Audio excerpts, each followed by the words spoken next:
Welcome to BreitWerks. Today our focus is on the triangle of death. So you have the breather cover, which you can see has been leaking. You have your oil thermostat, which you can see has been weeping. And you have your oil pressure light sensor. That one actually looks like it's nice and dry. There really should be the quadrangle of death because you also have your oil cooler O-rings that can leak. In this case, the triangle of death, definitely we can see that the thermostat was leaking. Definitely we can see that the breather plate was leaking.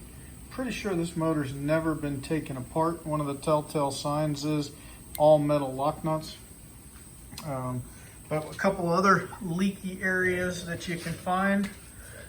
Here you see the front main seal, and yes, the IMS cover could have been leaking, but because there's so much crap up here too, we think the number 8 bearing or the front main seal has been weeping. And then back here, that tiny little leak turned into all of that grime and gunk down there. So that's what happens after 108,000 miles. So anyway, the triangle of death.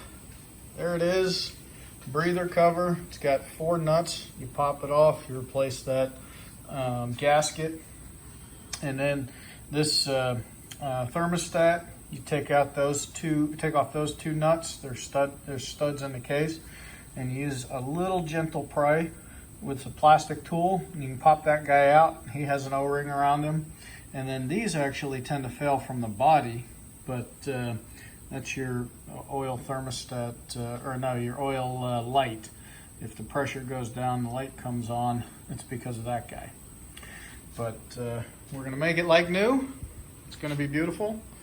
But if you have the triangle of death and you were wondering what it was, that's it right there. That's the triangle of death. Thanks for watching. Check us out at BreitWerks.com.